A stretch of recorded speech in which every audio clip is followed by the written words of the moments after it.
Doing, David? Not bad at all, thank you. Good. Yes, enjoying retirement, but not enjoying the pandemic. Yeah, we all do. You ask any person who is retired and his answer is brilliant. Nothing like it. So, good evening, friends. It's 8 o'clock. We start the meeting now. Okay. So, I call meeting to order. First, we'll rise for the national anthem of India, and I'll sing the national anthem. We'll rise for the anthem. Thank you.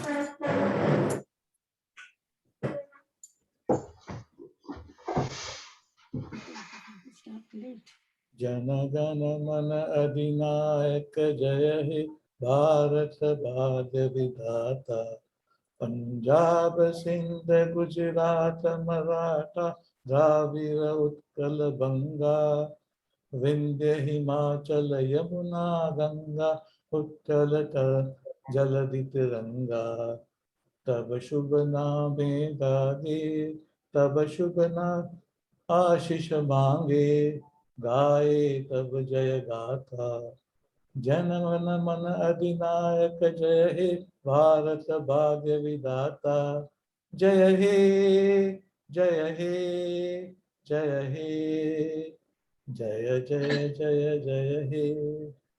Thank you. Nish, you'll be playing a national anthem of UK? Yes, I'll play the national anthem of the UK from a recording on YouTube. Okay. Just give me one moment.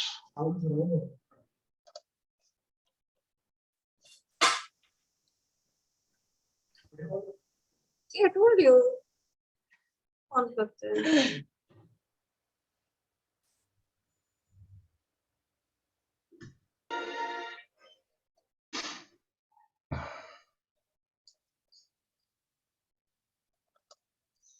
Who's doing this? Can you see the screen? Yes. Yeah.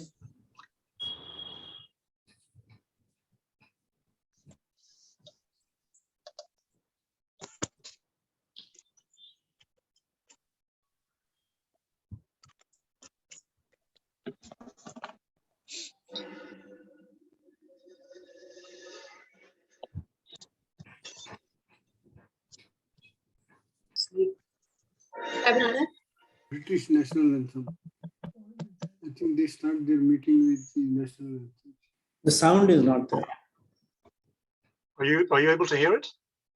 No. No. Ah, okay. Oh, this is on YouTube.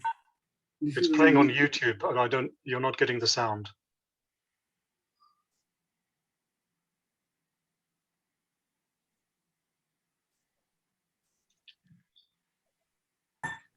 Do you know how to what I need to do to get the sound through?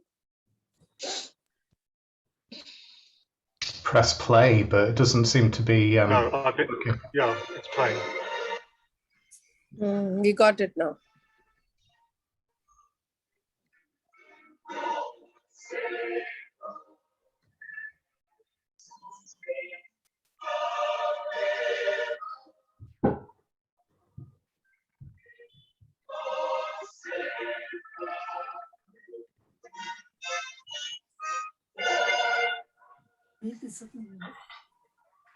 Oh, I got myself into it.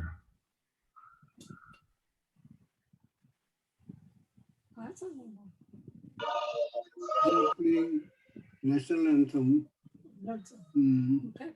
The sound is not coming anyway.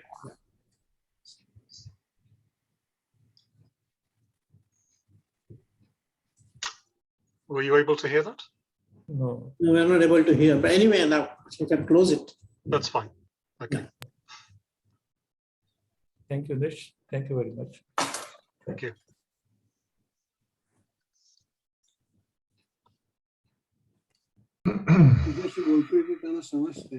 Good evening, dear friends. It's Wednesday today, 20th October 2021. This day, it should be remembered by each and every Rotary Club of Bombay East, as we have an eminent personality, Mr. Nish Dubashia, with us. As an introduction, formal introduction, Mr. Surinder Kulkarni ji will give in detail. But I think if we have to give proper introduction of Nish Dubashia, this whole evening will not be sufficient. Shall I start? Shall I start? Yes, Mr. Kulkarni, please. Nish Dubashia is a British writer and integral thinker. He has studied under some of the world's finest research mathematicians at the University of Warwick and has been a lifelong student and practitioner of spiritual traditions. He is the author of The Unity of Everything, written in 2018, an account of how he was personally invited by David Bohm, one of the greatest physicists of the 20th century, and close associate of Einstein, to Bombay College in London to discuss an evolutionary and metaphysical model, now known as the diamond model, that Nish had developed while still in his early 20s, its correlations with modern physics, and its demonstration of the underlying unity of the spiritual traditions. This book has been referenced in academic journals and workshops and briefly reached #1 in a major UK best-selling chart in the religion and science category. A number of prominent people have shown a significant interest in the diamond model, including distinguished researchers in the field of biology, bioinformatics, organizational development, integral education, city planning, and world peace. And it has even been recognized and praised by a United Nations NGO. In November 2020, Nish spoke at Humanity Rising, a global summit that was broadcast on Awake TV to over 20,000 people on the subject of the unity of all religions. He also appeared on the cover of Integral Leadership Review, the world's leading publication in the field of integrated approaches to leading and leadership.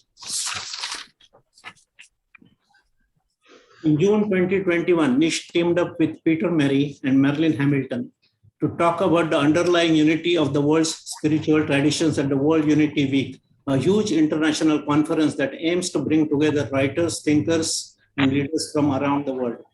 In November 2021, Nish will be speaking on comparative religion and mysticism at the International Science and Consciousness Conference, alongside some of the world's leading academics and scientists, including Brenda and Jeff Dunn, directors of the International Consciousness Research Laboratories at Princeton University.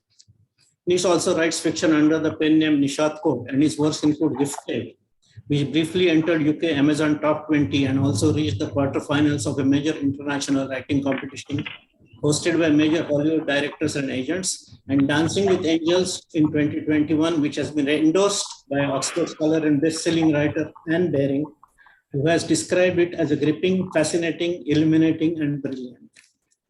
Nish is an engaging and deeply informed speaker and teacher of spiritual evolution and non-duality, who has spoken on this subject at major international conferences, and who is always happy to speak with serious individuals and audiences who wish to learn about and explore these subjects.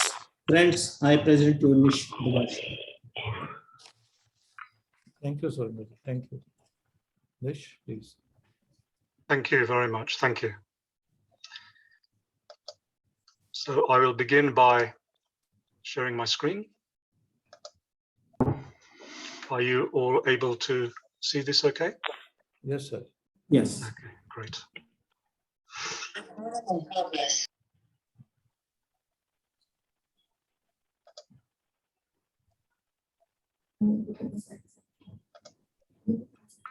Okay, thank you. Thank you very much for that introduction, Mr. Kulkarni.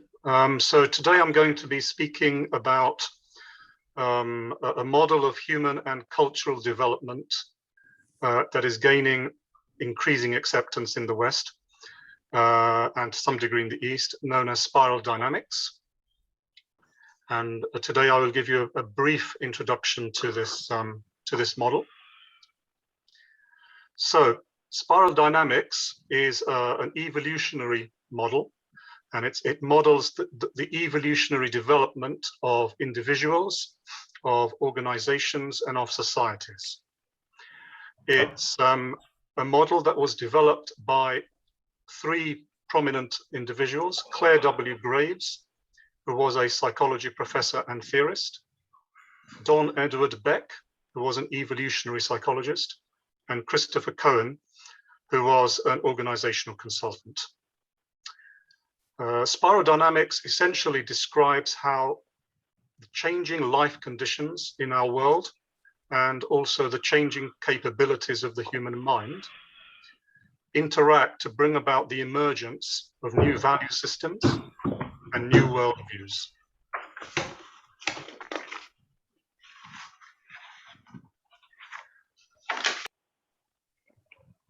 The model describes the evolution of individuals and culture in terms of 8 levels, and each of these levels is seen as a response to solving the problems of the previous level of development. As each new value system emerges, groups and cultures restructure their societies, and individuals in those societies integrate within these new social structures. And numerous cross-cultural studies have been done that have shown that these value systems always develop in roughly the same kind of order. So the way that I'll be structuring this presentation is as follows. I'll be going through each of these 8 levels of development. And for each of these 8 levels, I'll be briefly looking at 5 aspects of that level. First of all, when did that level first emerge historically? Secondly, what are the main beliefs of people and societies at this level? Thirdly, some examples of cultures and individuals at this level. Number 4, an estimate of the percentage of the population of the world that is currently at this level of development. And number 5, what are the reasons that the next stage of development actually emerges at all? So I need to first acknowledge 3 main sources that I've drawn upon to put together my presentation. And I recommend these to any of you who are interested in looking into this subject in more detail. First of all, there is an excellent Wikipedia article on spirodynamics, which is a brief overview and introduction to the subject, to the field. There is a wonderful website called Spirodynamics Integral Netherlands, which has a very detailed look at this model and each of the levels of development that human beings and cultures go through. And finally, and most importantly, a wonderful book called Integral Consciousness and the Future of Evolution, written by Steve McIntosh, who's one of the leading authorities in this area. And I've drawn very heavily on this book.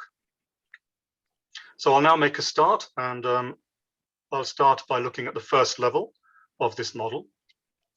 Before I do that, just a quick overview of these levels in a very simple diagram. So according to this model, human beings and cultures evolve through 8 levels, potentially. And each of these levels is indicated for ease of communication by a color. And these colors are beige, purple, red, blue, orange, green, yellow, turquoise. And there's a brief description there of what these colors signify. So you can see there in diagrammatic form, just a brief overview of what the model as a whole looks like. So I'll now start looking at each of these levels in more detail, one at a time. So the first level, which is denoted by the color beige and is known as the archaic level, is the beginning of human evolution.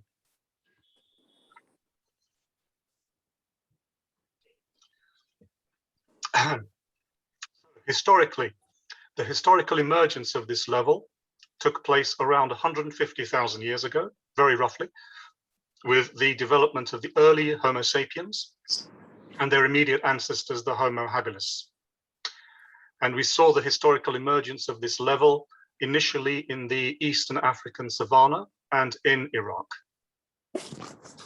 So the beliefs of people or individuals at this level 150,000 years ago, as far as we can tell, the basic belief structure is that the world is a natural habitat and we have to live by our instincts. At that point, there was no significant development of conceptual thinking, and human beings lived largely by biological instinct. The fundamental primary prime directive of this level is that I must survive.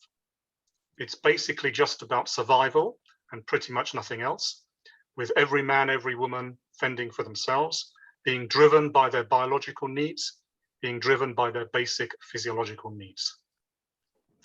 In today's world, we don't really find very many people at beige, unless people, because of very unfortunate circumstances, find themselves in situations where they really can do nothing but think about their day-to-day survival and nothing else.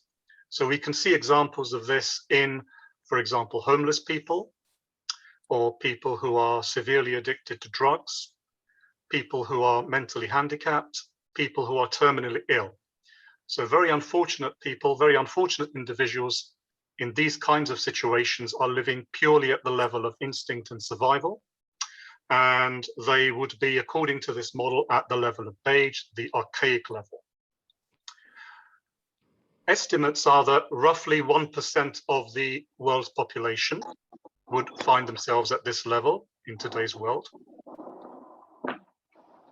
So it's very much in the minority. You'll find very few people at this level today. Now, obviously, at some point, evolution continued. So what were the main reasons for evolution developing from beige to the next level? Human beings quickly realized that it was very difficult for them to survive independently, and that it would be much easier. It would be much easier for human beings to survive if they got together into groups. They felt a need for belonging, they felt a safety in numbers, and they felt a certain attraction with group bonding and membership. And this is what led to the development and emergence of the next level, which we refer to as the purple level. Actually, Mr. Pidwani, before we continue, would it be an idea to mute the audience so we don't get any background noises?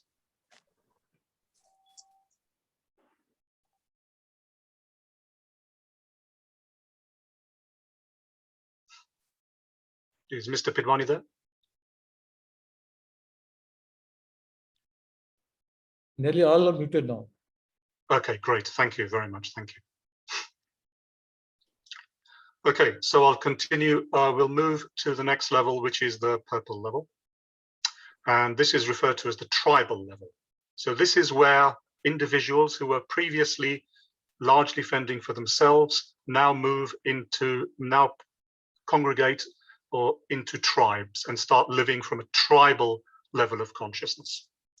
So the historical emergence of this purple level, the tribal level, started with the rise and the gradual dominance of the Homo sapien species.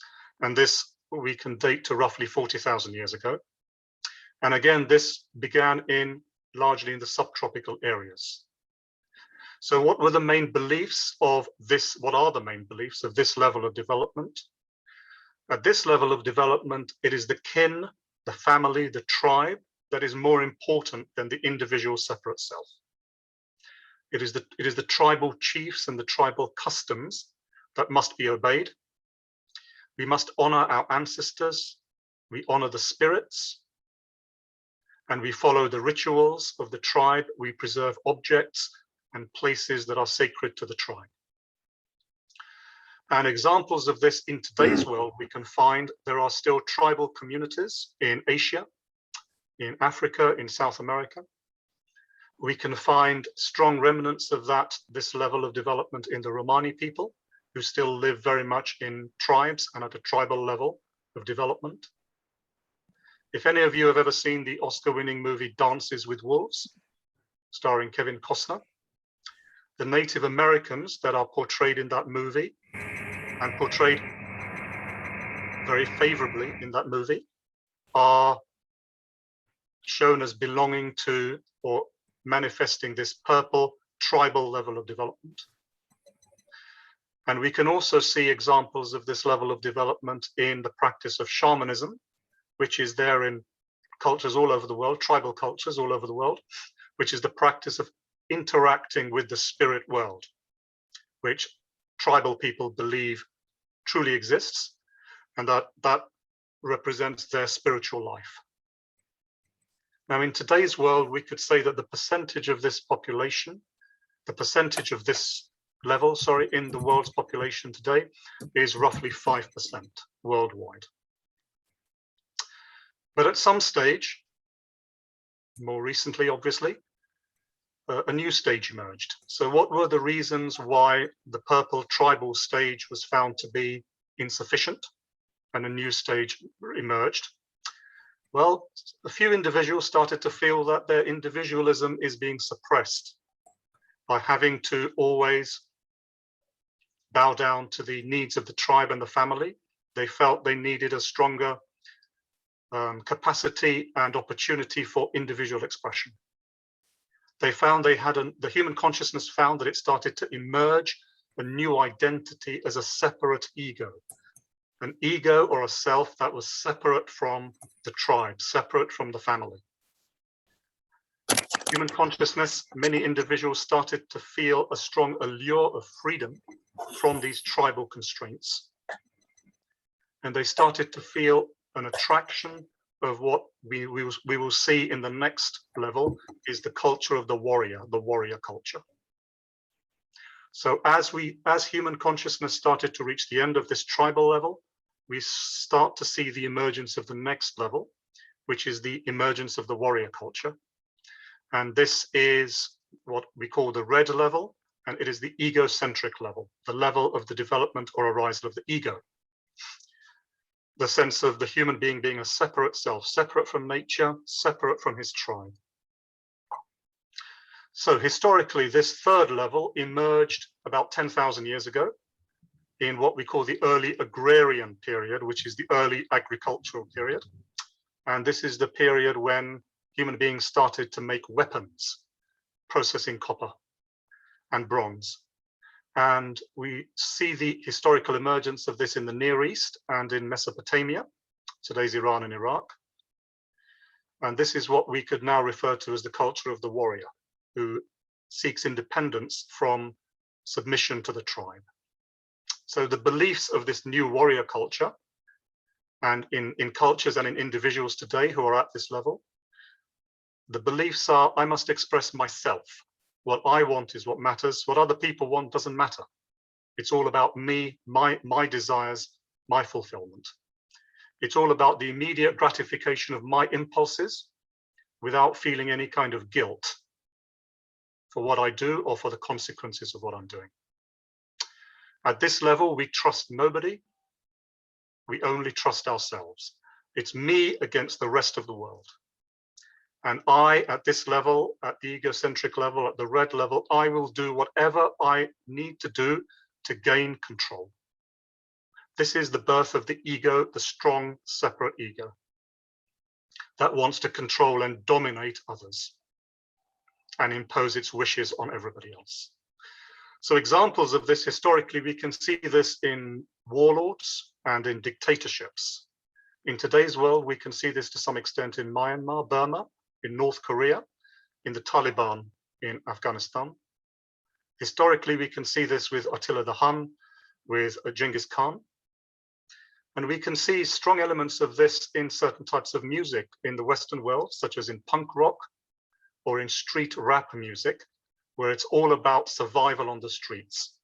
It's all about anti-authority, anti-tribe, anti-family. It's all about me and what I want to do. And in today's world, the estimates are that about 20% of the world's population is currently at this red egocentric level. But again, as happens with every stage, human beings reach the end of the usefulness of that level, the end of when that level seems to be sufficient to changing life conditions. And this brings about the emergence, or encourages the emergence, or impels the emergence of the next stage of development. So some of the reasons why the next stage of development may emerge in individuals and culturally is parenthood. When individuals who have been operating at the red level have children and they want to provide greater security for their children, once again, they need to start thinking of something more than just themselves, just their own wishes and desires, just their own selfishness. Number two, we've seen many examples of people at this red level who undergo some kind of religious conversion, start to believe in God, start to see the need for some kind of higher morality beyond just their own individual desires. A very good example of that is Malcolm X. There's a wonderful movie starring Denzel Washington as Malcolm X, who was a gang leader and a drug dealer, and he was put in prison, very much at the red level. He underwent a religious conversion to Islam when he was in prison, and that moved him to the blue level, the next level. Often people at red find that simply living for yourself in warrior mode isn't a very secure way of living, and they wish to have a sense of belonging to something greater than themselves. They have this desire for security and belonging. That can also move one to the next level of development. And also people at the red level, because they now have started to think of themselves as separate egos, start to develop this enormous fear of death. And they need to find some kind of view, some kind of belief system that helps to alleviate this fear of death. So all of these factors help to bring us to the next level of development, which I will now move to. And that is the blue level of development, which is the traditional level of development. And this is the level where we find most traditional religions. So this is the level of the traditional, conservative, religious morality. So historically, when did this emerge? This emerged roughly 3,000 years ago in the late agricultural period.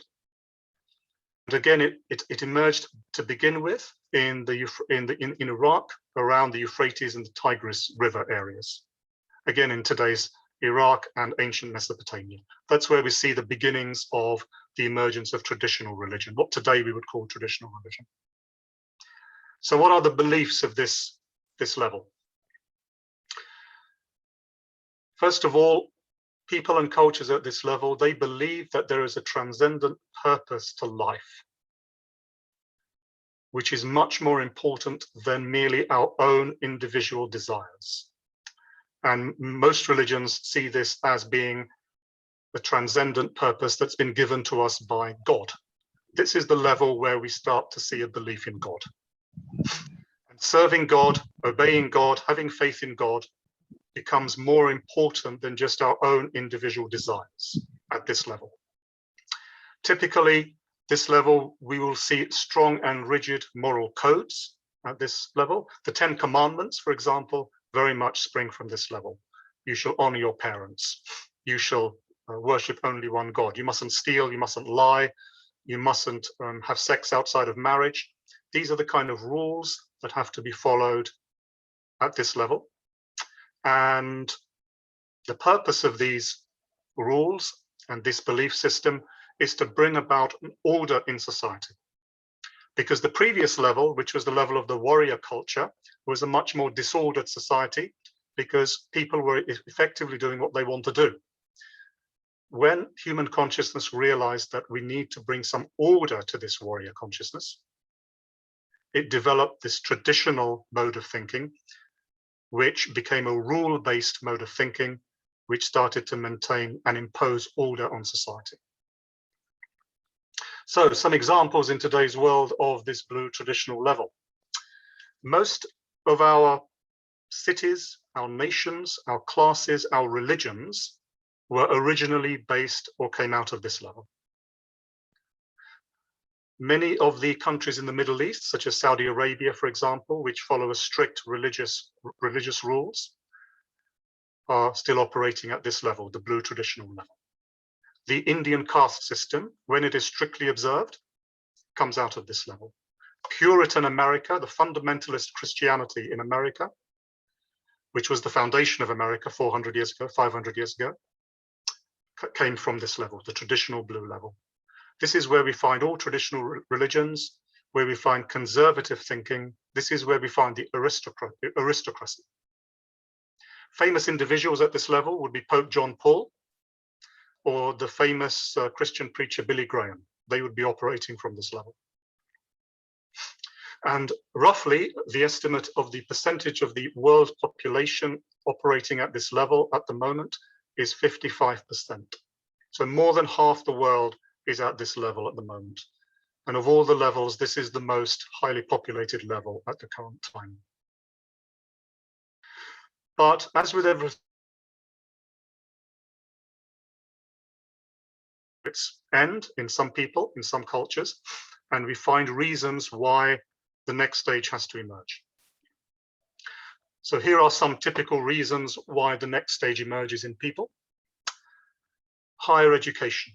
Typically people, children, teenagers are brought up in very traditional homes, but when they go to university, they may learn things, open their minds to other ways of thinking, which give them the ability to question some of the things they've been taught in their traditional religions.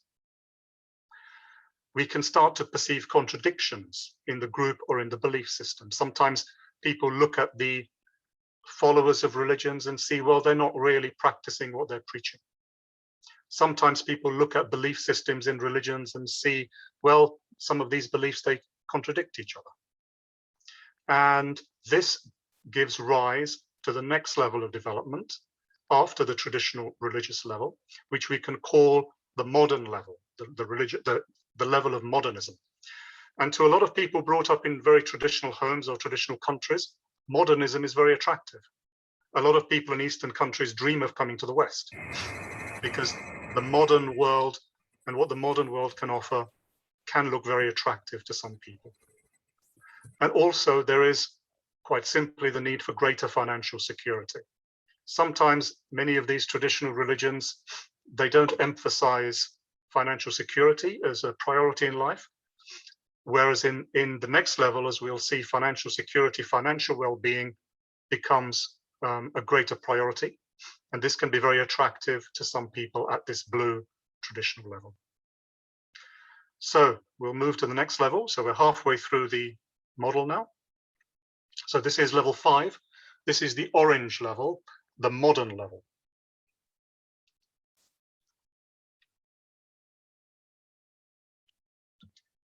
So historically, this orange modern level, we can also refer to this as the rational level, emerged historically around sort of 500 years ago, anything between 300 to 700 years ago, depending on how you define your terms.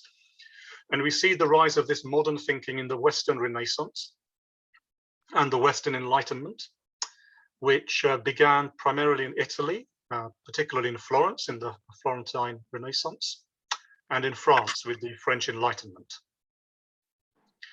And this was quite a